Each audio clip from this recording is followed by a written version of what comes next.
کچھ آیتیں پڑھی تھیں، اعوذ برب الفلق کی کچھ آیتیں علی پڑھی تھیں، اور اس کی مختصر تفسیر ہم نے جانی تھی۔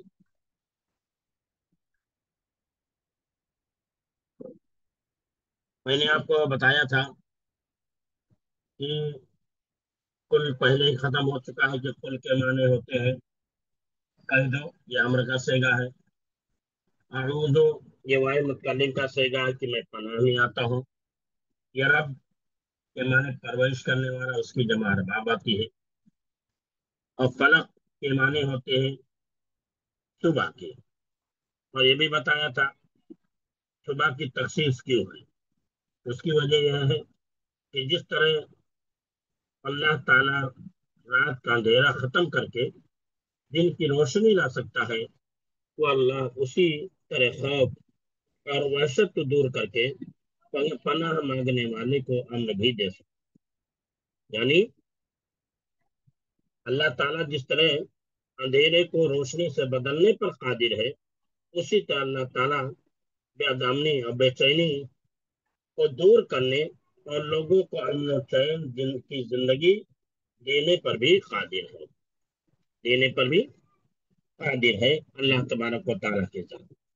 یا اسی طرح یہ بتایا تھا کہ جس طرح ایک انسان رات ہوتی ہے تو اس بات کا منتظر ہوتا ہے کہ صبح ہو جائے، یا انسان کو امید ہوتی ہے کہ رات ہے تو رات آیا ہے تو رات کے بعد صبح بھی ہوگی اور رات کی تاریکی بھی چھٹے گی۔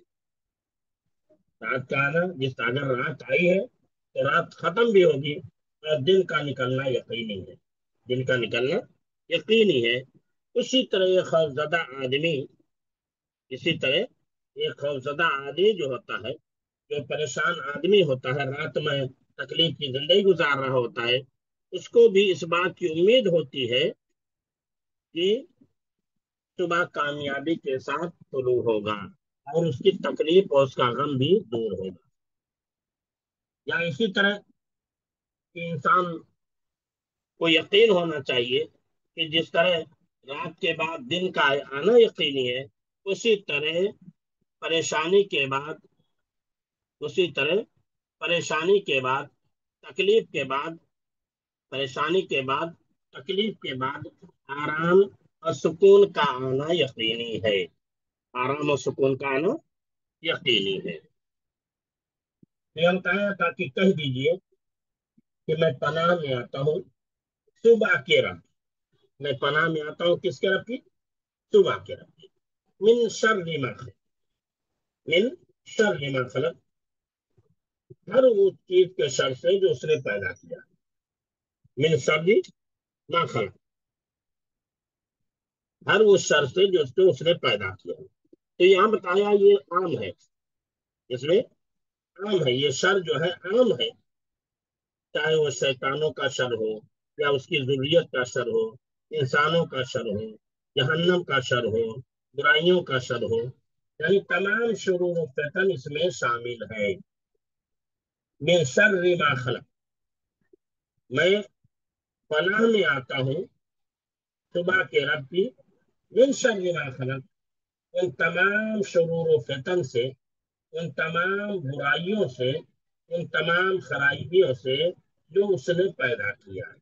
یعنی اللہ نے خیر کے ساتھ شر کو بھی پیدا کیا، خیر کے ساتھ شر کو بھی پیدا کیا، جیسے دن کے ساتھ روشن رات کو بھی پیدا کیا۔ اگر دن ایک دن رہے تو رات کی اہمیت نہیں معلوم ہوگی انسان کو، اور رات ہی رات رہے تو دن کی اہمیت نہیں معلوم۔ تو دن اور رات جب مقابل ہوئے ہیں تو دن کی اہمیت معلوم ہوتی ہے اور رات کی اہمیت معلوم ہوتی ہے، رات کی اہمیت معلوم ہوتی ہے۔ ایسے خیر اور شر ہے، تب انسان کو پتا چلتا ہے کہ خیر میں کتنی بھلائی ہے، خیر میں کتنی اچھائی ہے، اور شر میں کتنی برائی ہے، اور شر میں انسان کے لیے کتنا شر انسان کے لیے کتنا نقصان دہ ہے۔ خیر میں انسان کا کتنا بھلا ہے، خیر میں انسان کی کتنی اچھائی ہے، انسان جان لے گا، اور شر اس کے لیے کتنا نقصان دہ ہے جان لے گا۔ تو شر اور خیر دونوں کو اللہ نے پیدا کیا، اسی لیے فرمایا وَنَبْلُوكُم بِالْخَيْرِ وَالشَّرِّ فِتْنَةً، کہ ہم تمہیں جو ہے شر اور خیر کے فتنے میں مبتلا کر کے تمہاری آزمائش کریں گے. شر اور خیر کے فتنے میں مبتلا کر کے ہم تمہاری کیا کریں گے؟ آزمائش کریں گے، امتحان لیں گے. امتحان لیں گے. تو اللہ تعالیٰ نے شر کو پیدا کیا، خیر کو پیدا کیا، اور شر کو پیدا کیا اور خیر کو پیدا کیا تاکہ شر کا نقصان جو ہے واضح ہو جائے، اور اسی طرح خیر کا جو فائدہ بھی واضح ہو جائے. لوگ کے لیے جو چیز مفید ہے اس کو اختیار کریں، اور لوگوں کے لیے جو نقصان دہ ہے اس سے بچیں. تو اسی لیے کہا من شر ما خلق، ان تمام شرور سے، ان تمام برائیوں سے جسے اللہ نے پیدا کیا. تو یہ ماں جو ہے یہ الذی کے معنی میں، ماں کس معنی میں ہے؟ الذی کے معنی میں. اور الذی کا جو ترجمہ کیا جاتا ہے جو سے، اسی کو بولتے ہیں.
ہاں تو ہم لوگ جو ہے پڑھ رہے تھے، بیچ میں فون آ گیا ہے صاحب کا.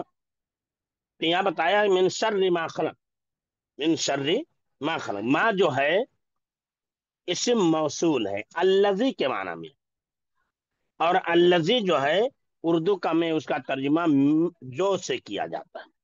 اور ماں کی کئی قسمیں. ایک ماں استفہامیہ ہے، مسمک پڑھا ہوگا آپ نے، تمہارا نام کیا ہے؟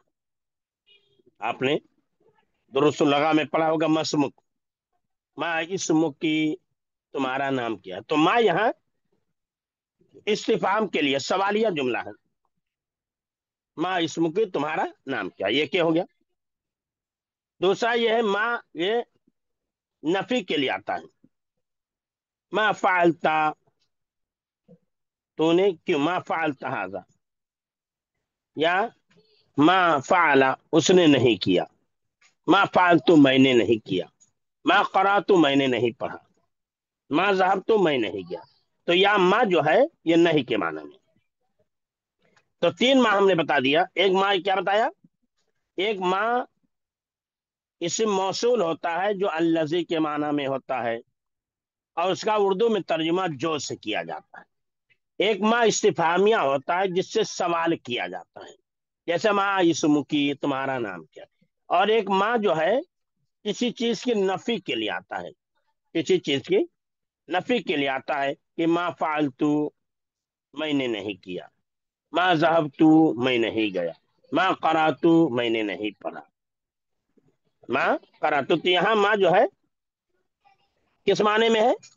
الذی نافیہ ہے. ماں کیا ہے؟ نافیہ ہے.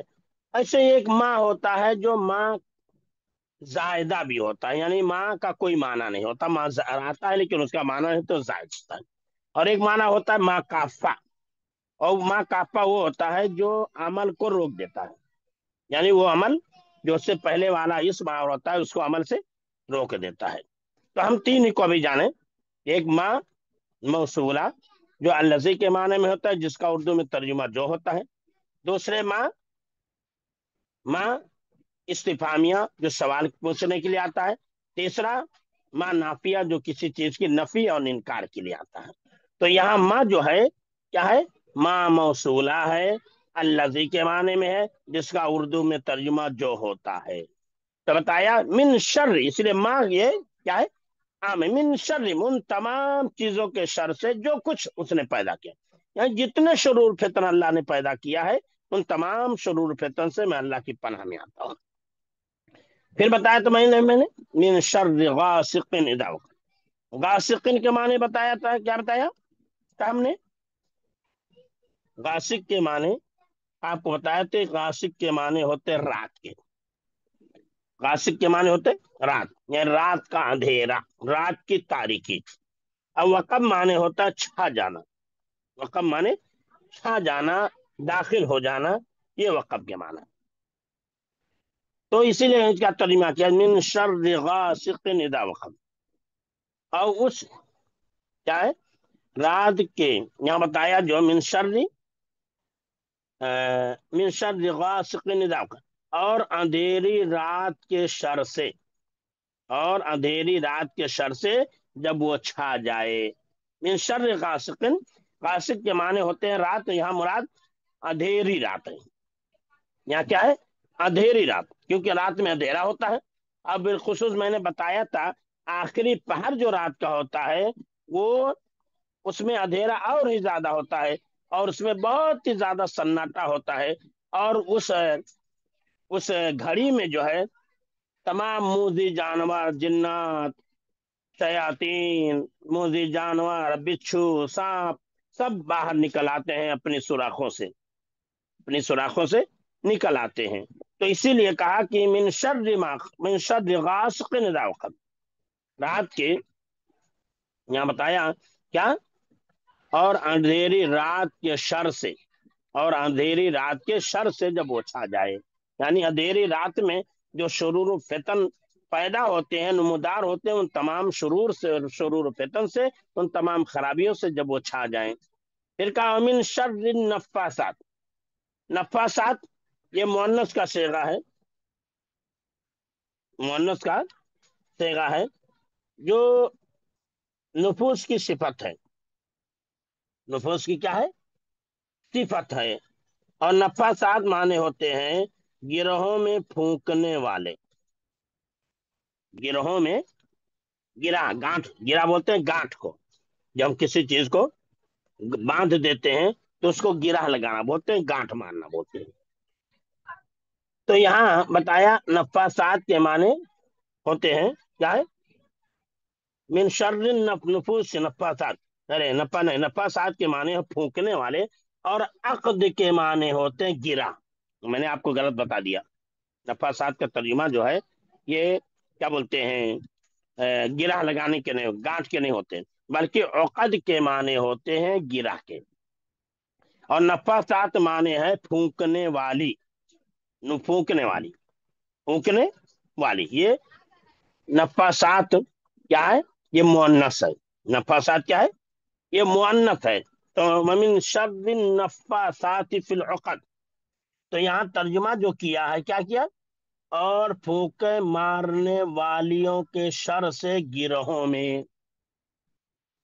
यहाँ बताया मिन शर्रि नफासात से मुराद मिन शर्रि नुफूसिस, नुफूसिस नफासात, मिन शर्रि नुफूसिस नफासात, ऐसा रहेगा। देखिए मिन शर्रि नुफूसिस नफासात, मिन शर्रि नुफूसिस नफासात, यानी मिन शर के बाद अन नुफूस रहेगा, शर के बाद क्या रहेगा, अन नुफूस, शर के उस रहेगा, फिर अन्नफासात, माना होगा कि गिरोह में फूकने वालों के नफ्सों की बुराई से, या कहिए कि नफ, नफ्सों की फूकने वाले नफ्सों की बुराई से, फूकने वाले नफ्सों की बुराई से गिरहों में, फूकने वाले नफ्सों की बुराई से गिरहों में, फूकने वाले नफ्सों की बुराई से कहा, गिरहों में, यानी गिरहों में जो फूकने वाले हैं नफ्सों की, उसके शर से। तो यहाँ तर्जुमा आपके किया हुआ है, और फूके मारने वालियों के शर से गिरहों में। तो यहाँ मोर माना है नफासात का मतलब फूक मारने वालियां, फूक मारने वालियां यानी मुअन्नस। यहाँ क्या है, फूक मारने वालियां क्या है, मुअन्नस है। इससे मुराद जादू का काला अमल करने वाले मर्द और औरत दोनों हैं। जैसे काला जादू का होता है ना, तो कहा इससे मुराद काला जादू का काला अमल करने वाले मर्द और औरतें दोनों हैं। इसमें जादूगरों की शरारत से पनाह मांगी गई है। जादूगर पढ़ पढ़ कर फूंक मारते हैं और गिला लगाते जाते हैं। आमतौर पर जिस पर जादू करना होता है उसके बाल या कोई चीज हासिल करके उस पर ही अमल किया जाता है। यानी कहना ही चाहते हैं, जैसे जिस पर काला जादू किया जाता है तो उसका बाल ले लिया जाता है, उसके जिस्म का कपड़ा यानी कोई चीज उसके जिस्म की ले ली जाती है। लेने के बाद काला जादू करते हैं तो गांठ मारते, एक गिरा लगाते हैं, दूसरा फिर काला जादू करते हैं, फिर दूसरी गिरा, फिर तीसरी गिरा, फिर चौथी गिरा, ऐसा गिरा लगाते चले जाते हैं। जैसे मैंने बताया अल्लाह के रसूल सल्लल्लाहु अलैहि वसल्लम पर जादू किया गया था, तो ऐसे ही गिरहें लगाई गई थी। और कुल कितनी गिरहें लगाई गई थी, 11 गिरहें लगाई थी गई थी। कुलौज बिरब्बिन नास, कुलौज बिरब्बिल फलक में कुछ 11 आयतें हैं, तो 11 11 गिरहें लगाई गई थी, 11 गिरह लगाई गई थी। तो जो लोग काला जादू करते हैं और काला जादू का अमल करते हैं, मर्द हो या औरतें, वो इसी तरह गिरा लगाते हैं और उस गिरा में फूंकते हैं, गिरा लगाते हैं उस गिरा में फूंकते हैं, गिरा लगाते हैं और गिरा में फूंकते हैं। और ये उसी सूरत में मुमकिन होता है जब उस आदमी का बाल मिल जाए, उस आदमी की कंघी मिल जाए, उस आदमी का कपड़ा मिल जाए, यानी उस आदमी की पहनी हुई कोई चीज जिस्म की मिल जाए या इस्तेमाल की हुई कोई चीज मिल जाए तो उस पर काला जादू किया जाता है। अगर ये चीज नहीं होगी तो काला जादू का असर नहीं होगा। तो यही यहाँ बताया कि वमिन शर्रि नफ्फासाति फिल उक़द, और फूंके मारने वालियों के शर से गिरहों में, गिरा माने यानी गिरा लगाकर जो फूंकते हैं उसमें। तो यहाँ नफासात के माने हैं फूंकने वालियां। नफासात के माने क्या है, फूंकने वालियां। नफासात ये मुअन्नस है। नफासा यनफुस, नफसन के माने फूंकना, नफासा यनफुसों के माने होता है फूंकना। उसी तरह उसी से नफा सात है, नफा सात है मुअन्नस, फूंकने वालियां। तो बताए वमिन शर्रि नफ्फासाति फिल उक़द, फूंके मारने वालियों के शर से गिरहों में। आखिर वमिन शर्रि हासिदिन इदा हसद, हासिद माने हसद करने वाला, जलने वाला। हासिद के माने हसद करने वाला, जलने वाला। और हसद करना बहुत बड़ा जुर्म है और बहुत खतरनाक ये अमल है। अल्लाह के रसूल सल्लल्लाहु अलैहि वसल्लम ने बयान फरमाया, इय्याकुमुल हसद फ़इन्नल हसद याकुलुल हसनात कमा ताकुलुन नार अल हुतब। कि हसद से बचो, इसलिए कि हसद नेकियों को उसी तरह खा जाता है जिस तरह, इसलिए कि हसद नेकियों को उसी तरह खा जाता है जिस तरह, जिस तरह लकड़ी को आग खा जाती है, जिस तरह लकड़ी को आग खा जाती है उसी तरह हसद नेकियों को खा जाता है। इसलिए अल्लाह के सुने पर ला तहासदू, एक दूसरे से हसद मत करो, एक दूसरे से हसद मत करो। इसलिए कि हसद करने वाला आदमी से जलने लगता है, आदमी से नफरत करने लगता है। और हसद की दो किस्में हैं, हसद की दो किस्में हैं। एक हसद के माने ये है जो हमने बताया, और दूसरे हसद के माने रश के हैं, गिब्ता के हैं। मिसाल के तौर पर अल्लाह ताला ने किसी को नमाजी बना दिया है, तो एक इंसान सोचे कि अल्लाह ताला भी मुझे भी इसी तरह नमाजी बना दे। अल्लाह ताला ने किसी को माल और दौलत दे दिया है, तो वो सोचे कि अल्लाह ताला मुझे भी इसी तरह माल और दौलत दे दे। एक ये है कि एक आदमी है जो बड़ा नेक है, साले है, मुत्तकी है, कुरान बहुत अच्छी आवाज में पढ़ता है, तो ख्वाहिश करे कि यही अल्लाह ताला मुझे भी ऐसा ही कुरान पढ़ने वाला बना दे। तो इसको रश्क बोलते हैं, इसको रश्क बोलते हैं। और हसद बोलते हैं जवाले नेमत की तमन्ना करना, यानी हम आपके पास कोई चीज है, हम जलन में चाहें कि हमें मिले या ना मिले लेकिन तुमसे खत्म हो जाए, हमें मिले या ना मिले तुमसे खत्म हो जाए। या आपको मिली हुई है नेमत तो हम पर जलते भूनते हैं, हम बुरा महसूस करते हैं। तो यहाँ बताया वमिन शर्रि हासिदिन, हासिदिन माने हासिदुन माने हसद करने वाला, हसदा यहाँ सिदों से हसद करने वाला, कने वमिन शर्रि हासिदिन इदा हसद, और हसद करने वालों के शर से जब वो हसद करे, और हसद करने वालों के शर से जब वो हसद करे, हसद करने वालों के शर से जब वो क्या करे, हसद करें। तुमने हसद करना एक निहायत ही बुरी अखलाकी बीमारी है। हसद करना ये निहायत ही बुरी अखलाकी बीमारी है जो नेकियों को खा जाती है। हसद से इंसान को क्या करना चाहिए, बचना चाहिए, हसद से दूर रहना चाहिए, हसद से बचना चाहिए, दूर रहना चाहिए। और अल्लाह से दुआ करनी चाहिए कि अल्लाह हमें हसद जैसी खतरनाक बीमारी से बचाए। तो इस आयत करीमा में अल्लाह ताला ने मुख्तलिफ किस्म की जिस्मानी माशरती खराबियों से हमें पाक रहने की तालीम दी, और एक अल्लाह से हर मामले में ताल्लुकात जोड़ने की तालीम दी। गोया कि हमें तौहीद की इसमें भी तालीम दी जा रही है, तौहीद की तालीम दी जा रही है। और ये कहा जा रहा है कि पनाह देने वाली जात, मुसीबतों से बचाने वाली जात, परेशानियों से निजात देने वाली जात, रात की तारीकियों से उजाले में लाने वाली जात, और मायूसियों से उम्मीद में की किरण, मायूसियों में उम्मीद की किरण जलाने, उम्मीद की किरण रोशन करने वाली जात, और लोगों की बुराइयों से बचाने वाली जात, लोगों के हसद से बचाने वाली जात कौन सी है, अल्लाह की है। तो गोया कि इस सूरा में हमें तौहीद उलूहियत का पैगाम दिया गया, तौहीद उलूहियत का पैगाम दिया गया है। बाज लोग तावीज लटका लेते हैं, बाज लोग गंडा बांध लेते हैं, बाज लोग कुछ और काम करते हैं, और उससे ये समझते हैं कि इससे हम शैतानी वसाविस से बच जाएंगे। नहीं, शैतानी वसाविस से नहीं बचेंगे, लेकिन ये शिरकी अमल है। ये इन रुका व तमाई मत्ते वाला शिरक, बेशक झाड़ फूक करना, तावीज और गंडा लटकाना, ये तमाम चीजें क्या है, शिरक है। ये तमाम चीजें क्या है, शिरक है। मन अल्लका तमीमतन फला अतम अल्लाहु लह, जो सीप लटकाए, जो घोघा लटकाए, जो पत्थर बांध ले, अल्लाह रसूल ने फरमाया कि अल्लाह उसकी जरूरत को पूरी ना करे।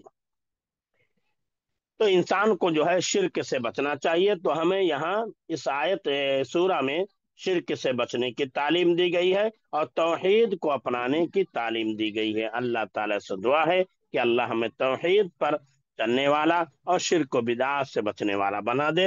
अस्सलामु अलैकुम व रहमतुल्लाहि व बरकातुहू। सुब्हानकल्लाहुम्मा बिहम्दिका अशहदु अल्ला इलाहा इल्ला अंता अस्तगफिरुका व अतूबु इलैक। सल्लल्लाहु अला नबी